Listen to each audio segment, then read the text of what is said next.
जैसा कि हमने बीए लिटरेचर फर्स्ट ईयर के पहले 3 वीडियो हमने पहले अपलोड कर दिए। आज हम इस वीडियो में महत्वपूर्ण एक्सप्लेनेशन और महत्वपूर्ण छोटे प्रश्नों के बारे में जानकारी लेंगे, जैसा कि मैंने लास्ट वीडियो में बताया था। इसीलिए आप इस वीडियो को अंत तक देखें और इसे लाइक और सब्सक्राइब करें।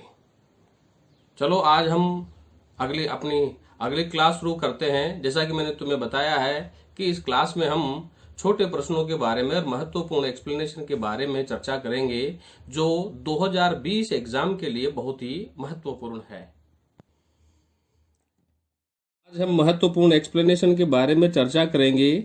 यहाँ पर ये महत्वपूर्ण एक्सप्लेनेशन आज मैं जो तुम्हें बताने जा रहा हूँ, ये मैंने कई पेपर्स और कई सारे पोएम्स को देखने के बाद मैंने ये निश्चय किया है कि ये एक्सप्लेनेशन 2020 के लिए उपयुक्त मानी गई है, जिसके बारे में आज हम चर्चा करते हैं। तो सबसे पहले हम ब्रिटिश पोइट्री को लेकर के चर्चा करेंगे, जिसमें विलियम शेक्सपियर की पोएम है शेल आई कंपेयर दी। इसमें सेकंड स्टैंजा बहुत महत्वपूर्ण है, जो but thy eternal summer shall से लेके this gives life to thee से ये अंत होता है। ये यहाँ पर मैंने केवल आउटलाइन ही दी है, मैंने पूरी एक्सप्लेनेशन नहीं दी है। आप सेकंड स्टैंजा से इसे देखें और इसकी एक्सप्लेनेशन लर्न करें। पिछली एग्जाम में शेल आई कंपेयर दी में से फर्स्ट स्टैंजा के बारे में पूछा गया है, लेकिन इस बार सेकंड स्टैंजा महत्वपूर्ण रूप से संभावित रूप से एग्जाम में आ सकता है। इसके बाद दूसरी पोएम है हमारे डेथ बी नॉट प्राउड, जो जॉन डन के द्वारा लिखी गई पोएम है। इसमें भी सेकंड स्टैंजा इस बार 2020 के एग्जाम पेपर के लिए महत्वपूर्ण है, जो यहां से शुरू होगा। थो आर्ट स्लेव टू फेट से लेकर के डेथ थो साल्ट डाई, यहां पर इसका अंत होगा।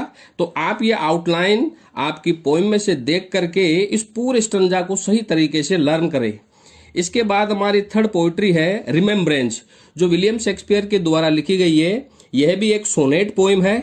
इसमें 2 स्टैंजा महत्वपूर्ण है 2020 के एग्जाम पेपर के लिए, जिसमें पहला स्टैंजा जो शुरू होता है वो शुरू होता है then can I drown an eyes, और लास्ट की लाइन है इसमें वेनिस्ड साइट। और थर्ड स्टैंजा, इसी में ही थर्ड स्टैंजा महत्वपूर्ण माना गया है, जो देन कैन आई ग्रीव, और लास्ट की लाइन है नॉट पेड बिफोर, यहां इसका अंत होता है। तो रिमेम्ब्रेंस में से 2 एक्सप्लेनेशन महत्वपूर्ण रूप से मानी गई है, और ये 2020 के एग्जाम पेपर के लिए संभावित रूप से महत्वपूर्ण है। इसके बाद एंड्रयू मार्वल की एक बहुत महत्वपूर्ण पोएम है हमारे टू हिज खोई मिस्ट्रेस। इसमें से जो एक्सप्लेनेशन महत्वपूर्ण रूप से मानी गई है उसकी आउटलाइन शुरू होती है the beauty shall no more be found, और इसका अंत होता है but none I think do there embrace. मैंने यहां पर पूरी एक्सप्लेनेशन न दे करके केवल आउटलाइन दी है, इसीलिए इन आउटलाइन के माध्यम से आप इन्हें पहचानें और इनकी एक्सप्लेनेशन याद करें। इसके बाद 5वीं पोएम है ऑन हिज ब्लाइंडनेस, जो जॉन मिल्टन की एक बहुत महत्वपूर्ण पोएम है। यह भी एक सोनेट पोएम है। इसमें से जो एक्सप्लेनेशन महत्वपूर्ण रूप से मानी जा रही है संभावित रूप से 2020 के एग्जाम पेपर के लिए, उसकी आउटलाइन शुरू होगी आई फाउंडली आस्क से, ये शुरुआत है इसका एंड जो रहेगा who only stand and wait. इसके बाद 6 पोइट्री हमारी ऑन हिज 23rd बर्थडे, जो जॉन मिल्टन के द्वारा लिखी गई पोइट्री है।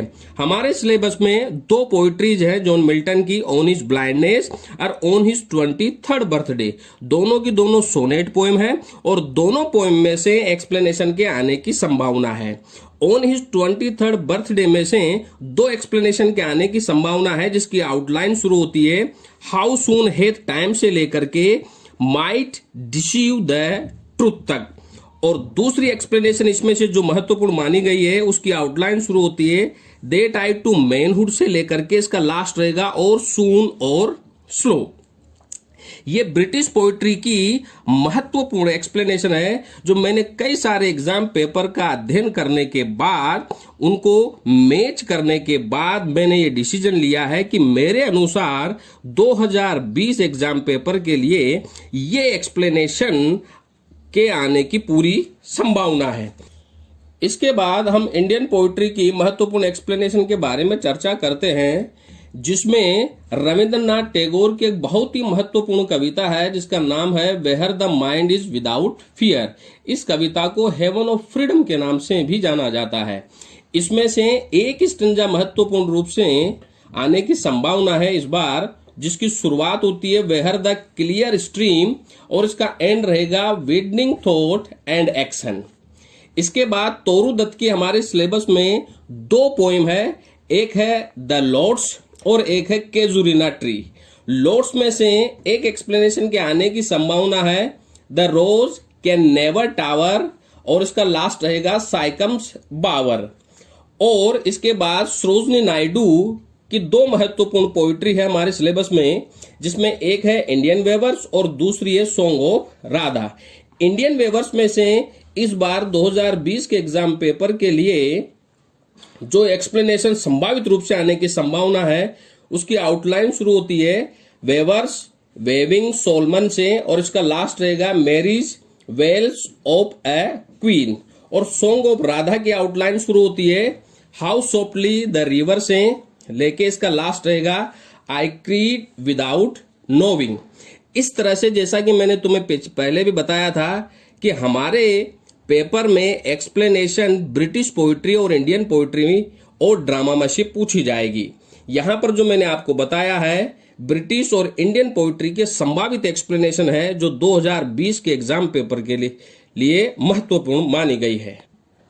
आज इस वीडियो में मैंने तुम्हें महत्वपूर्ण एक्सप्लेनेशंस के बारे में बताया है।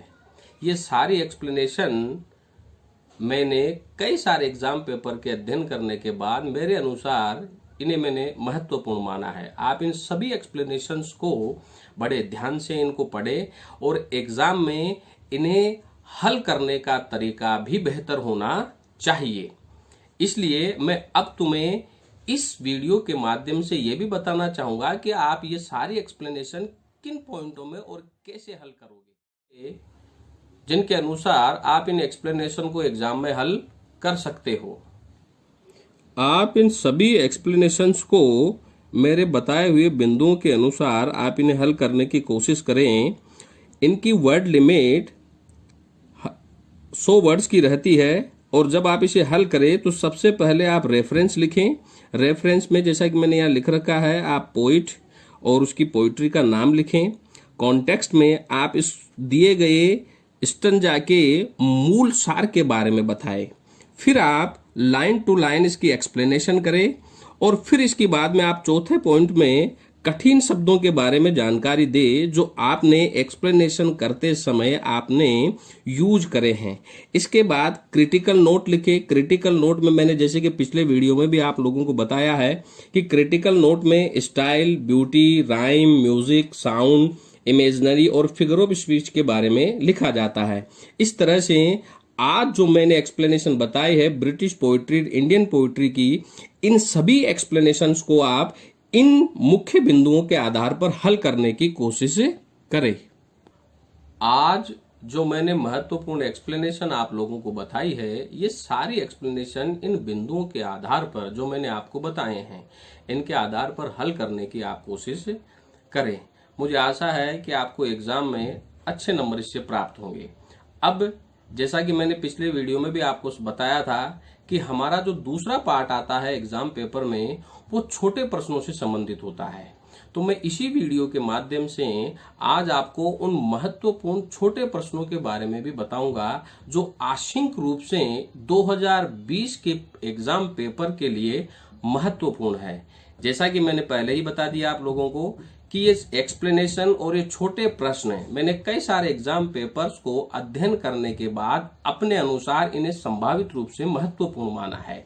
इसीलिए आप इन प्रश्नों के अलावा आप अपने अनुसार अन्य प्रश्न भी हल करें, लेकिन इन प्रश्नों पर आप विशेष ध्यान दें। चलो अब हम छोटे प्रश्नों के बारे में जानकारी लेते हैं। पेपर फर्स्ट के शॉर्ट क्वेश्चन है। जैसा कि यहाँ पर फर्स्ट प्रश्न दिया हुआ है, give the rhyme scheme of the poem on his blindness. On his blindness John Milton के द्वारा लिखी गई एक बहुत ही महत्वपूर्ण रिलीजियस सोनेट है, जो आपके सिलेबस में महत्वपूर्ण रूप से मानी गई है 2020 एग्जाम पेपर के लिए। इसके बाद सेकंड क्वेश्चन है, what is the theme of the poem the pulley. Third question है, write about 4 love pairs in the drama as you like it. As you like it drama William Shakespeare के द्वारा लिखा गया एक pastoral comedy drama है, जिसमें 4 love pairs के बारे में बताया गया है। इसमें पहली जो लव पेयर होती है वो होती है ऑरलैंडो रोजलैंड, दूसरी लव पेयर होती है ओलिवर शीलिया, तीसरी होती है टचस्टोन ऑड्री और चौथी होती है इसमें सिल्वियस और फेबे। आप इन लव पेयर्स के बारे में इसके प्रश्न के उत्तर में जानकारी दें। चौथा प्रश्न है, व्हाट इज सोनेट पोइम। जैसा कि आपके सिलेबस में विलियम शेक्सपियर के द्वारा 2 पोइट्री है जो सोनेट पोइम में लिखी गई है, जैसे कि एक रिमेम्बरेंस है, शेल आई कंपेयर दी है। जॉन मिल्टन की भी 2 पोइट्री है जिन्हें सोनेट में लिखा गया है। ये रिलीजियस सोनेट पोइम है जिसमें ऑन हिज ब्लाइंडनेस है, माई 23rd बर्थडे है। इस तरह से आप इस प्रश्न के आंसर में सोनेट पोइम क्या होती है, 14 लाइन की कविता होती है और 14 लाइन को इसको कई भागों में से बांटा जाता है और कई तरह के सोनेट होते हैं। इस तरह से आप इस प्रश्न का आंसर दें। क्वेश्चन नंबर 5 है, write about the theme and rhyme of the poem remembrance. Remembrance, जैसा कि मैंने अभी बताया आपको, रिमेम्बरेंस विलियम शेक्सपियर के द्वारा लिखा गया एक महत्वपूर्ण सोनेट है। इस सोनेट में विलियम शेक्सपियर ने अपने मित्रों को सच्ची श्रद्धांजलि दी है।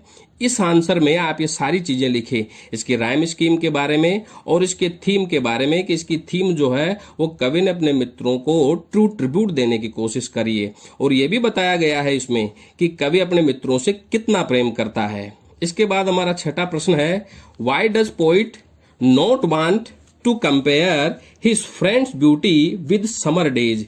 ये शेल आई कंपेयर दी में से लिया हुआ प्रश्न है जो विलियम शेक्सपियर के द्वारा लिखा गया एक महत्वपूर्ण सोनेट है कि कवि अपने मित्रों की तुलना गर्मी के दिनों से क्यों नहीं करना चाहता। 7वां प्रश्न है, why is poet said in his poem on his 23rd birthday.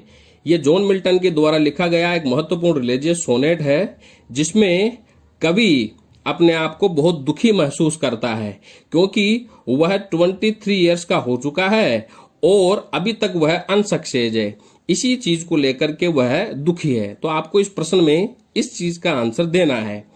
Question number 8 है, व्हाट इज ए पेट्राचन सोनेट। इसके बारे में आपको जानकारी देनी है। 9वां प्रश्न है, define poet true patriotism in his poem where the mind is without fear. ये कविता रविंद्रनाथ टैगोर के द्वारा लिखी गई कविता है जिसे हेवन ऑफ फ्रीडम के नाम से भी जाना जाता है। इस कविता में रविंद्रनाथ टैगोर ने अपने देशभक्ति के बारे में समझाया है कि यहाँ पर कवि अपने देश के लोगों के लिए ईश्वर से मांग करता है। वह मांग करता है कि मेरे देश के लोग जो हैं वो ऊंची सोच सोचने वाले हों, मेरे देश के लोगों को मुफ्त में ज्ञान मिले, मेरे देश के लोग आपस में जाति धर्म को लेकर के आपस में लड़ाई न लड़े। इस तरह की बातें कवि इस कविता में करता है जो कवि की सच्ची देशभक्ति को बताता है। अगला प्रश्न है, हु वाज सेंट सिसिलिया।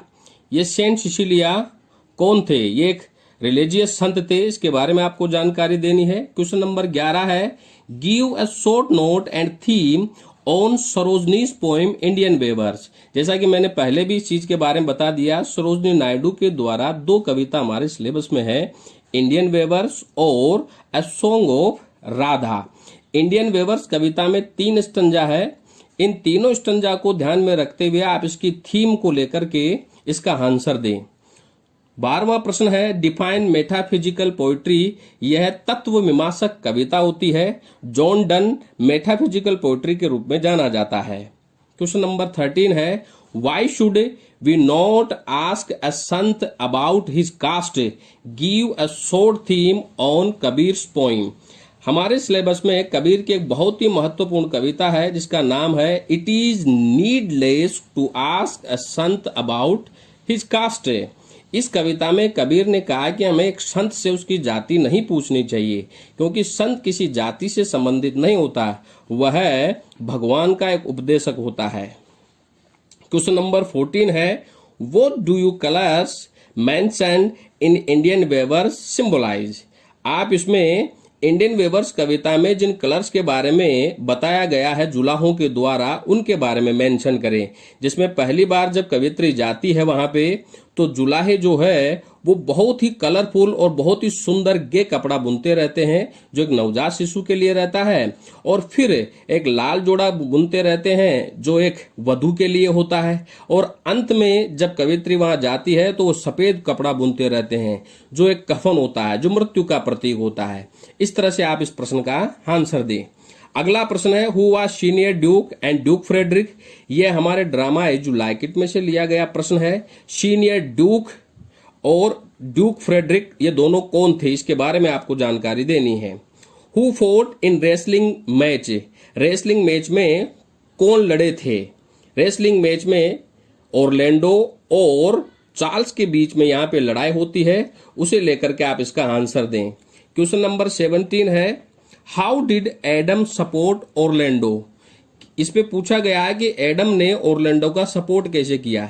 जैसा कि अगर आपने ड्रामा पढ़ा हो तो एडम रोलैंड डी बोइस का एक फेथफुल सर्वेंट रहता है, जो ओलिवर के पास काम करता है।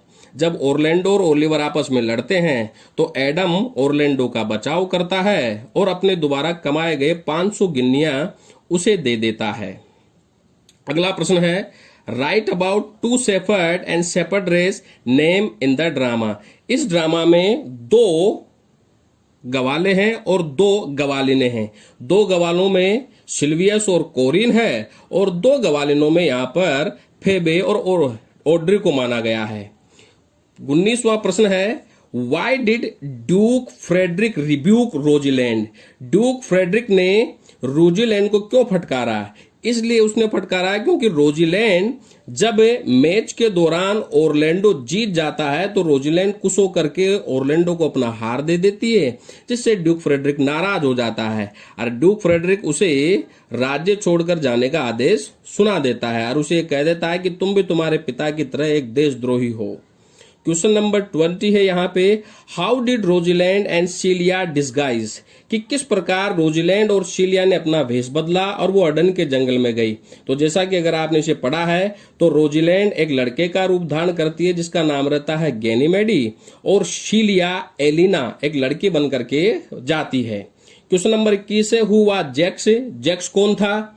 जैक्स यहाँ पर रोलैंड डी बोइस की एक संतान रहती है, जो सीनियर ड्यूक के साथ अर्डन के जंगल में रहता है, जो एक धार्मिक व्यक्ति है। क्वेश्चन नंबर 22 है, who were lived in the jungle Ardern with Duke. Senior Duke के साथ अर्डन के जंगल में कौन कौन रहता है। तो जैक्स और एमियंस ही अर्डन के जंगल में सीनियर ड्यूक के साथ रहते हैं। इस तरह से ये सारे महत्वपूर्ण प्रश्न 2020 के लिए बहुत ही उपयुक्त माने गए हैं। आज के इस वीडियो में मैंने महत्वपूर्ण एक्सप्लेनेशंस और महत्वपूर्ण छोटे प्रश्नों के बारे में आपको जानकारी दी है। ये सारे प्रश्न आंशिक रूप से 2020 के एग्जाम पैटर्न के लिए उपयुक्त माने गए हैं।